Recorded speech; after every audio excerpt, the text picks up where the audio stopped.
Every day, we had to carefully manage the disposal of chemical waste to ensure environmental responsibility. The diverse nature of these chemicals mean we could not adopt a one-size-fits-all approach. We had to segregate, treat, and dispose of different types of waste in compliance with the regulation. There were times when unexpected reaction occurred during production, resulting in unexpected waste streams. This required quick thinking and adaptation to prevent any environmental hazard. Our team regularly review and update waste management procedures to stay ahead of potential risks. Collaboration with waste disposal specialists was crucial. They helped us navigate the intricate web of regulation and provided guidance on the safest disposal methods. It was not just about avoiding legal repercussions. We were genuinely committed to minimizing our environmental footprint.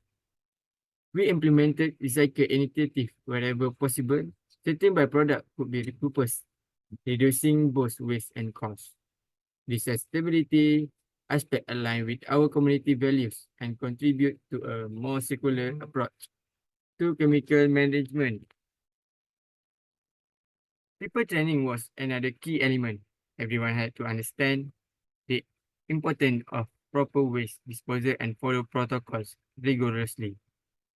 It became ingrained in our community culture as a shared responsibility to protect the environment.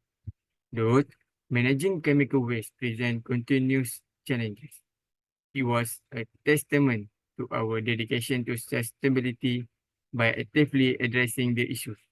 We not only comply with regulation, but also contribute to a cleaner and safer world. Okay, let's start with chemical waste. The definition of chemical waste refers to any unwanted or discarded materials containing substances that pose a risk to human health or the environment due to their chemical properties.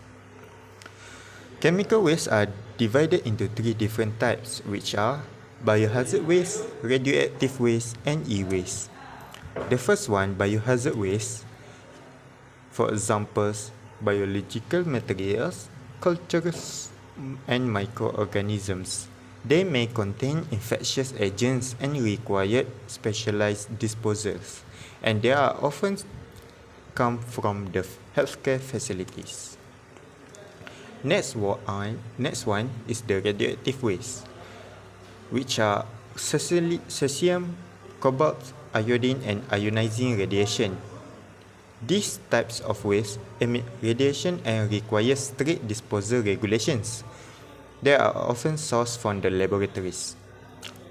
And lastly, e-waste, or also known as electronic waste.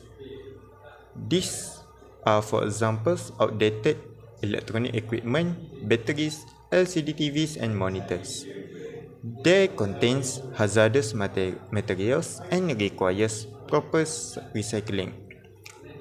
They are often found in the common households. That's all from me. Thank you very much. Assalamualaikum warahmatullahi wabarakatuh. My name is Nur Yasmin Safia binti Muhammad Nasir. My matric numbers E23A2634. So I want to share about chemical handling and storage. There are 5 steps. First, proper labeling and identification. We need accurate labeling with information on the handling instruction, ensure appropriate disposal procedure. The second step, storage compatibility and segregation. Separate incompatible substance to prevent reaction on the chemical. Third, appropriate containers and packaging. Use containers made of compatible materials to prevent leaks or reaction. Fourth, handling procedures and personal protective equipment. PPE. Provide training on safe handling practice to protect personnel from chemical exposure during handling and disposal. The last one, risk assessment and inventory management. Identify hazard associates with each chemical, assess risk, and maintain accurate records. Assalamualaikum.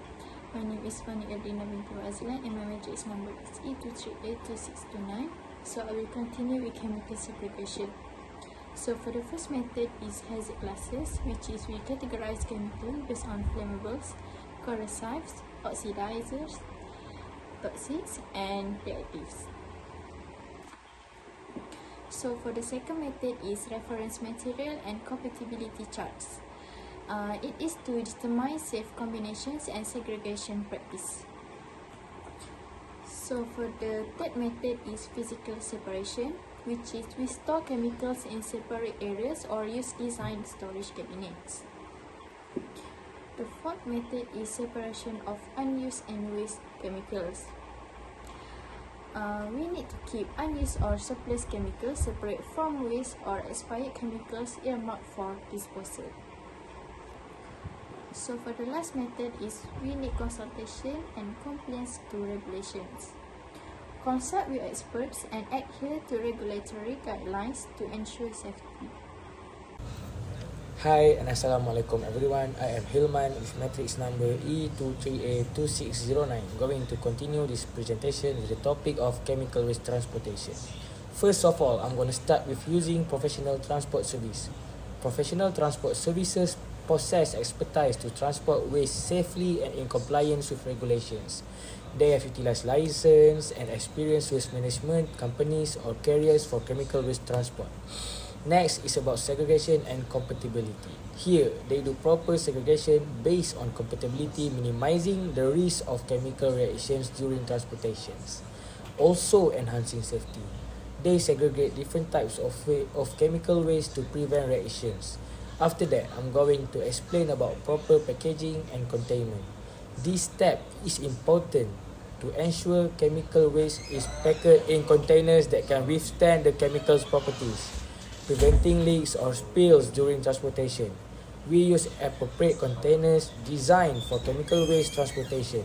The next point is about labeling and documentation. Accurate labeling assists transport personnel in identifying and handling chemical waste correctly, while proper documentation ensures a compliance with regulations. We need to clearly label the containers with the chemical name, hazard class, handling instructions, and appropriate warning labels. Route planning and communication is also important in this topic. Communication between transporters, regulatory agencies, and emergency responders helps in planning safe routes and responding to potential incidents efficiently. The need of planning transportation routes considering safety, avoiding populated areas, or environmentally sensitive zones is also essential. Lastly, I'm going to remind about emergency preparedness. Preparedness for potential emergencies ensures quick and effective response in case of spills or accidents during transportations. We need to equip transport vehicles with spill kits, personal protective equipment (PPE), and emergency response measures in case of emergency actions needed. I think that's all from me now. Thank you so much. Hello everyone, my name is Mama Fafiras. Today, I want to explain about disposal method. Okay, number 1, encapsulation or stabilization. Encapsulation mobilizes hazardous materials, reducing their mobility and preventing environmental contamination. Number 2, specialized treatment facilities. This facility employ advanced technologies and expertise for safe and effective disposal of particular chemical waste types. Number 3, deep well injection or underground disposal.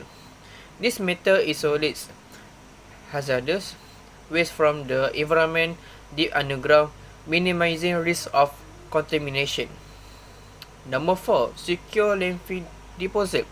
Secure landfill use protective liners and proper containment to isolate hazardous waste from the environment. Number 5, incineration. Incineration breaks down hazardous chemical into inert compound or ash, reducing the volume of waste and minimizing environmental impact. That's all. Thank you. Conclusion: Environmental impact. Choosing proper waste disposal methods minimizes pollution, safeguards ecosystems, and preserves biodiversity. Responsibility matters. Safe waste disposal is not just a legal requirement, it is a shared responsibility to protect our environment and communities. Community engagement, raising awareness, and fostering a sense of responsibility within communities play a vital role in promoting safe waste disposal practices. A call to action. Let us unite in our commitment to safe waste disposal, embracing practices that prioritize environmental sustainability, human health, and the well-being of our planet. That's all. Thank you for listening our presentation. Hope you all understand the knowledge taught today. Bye.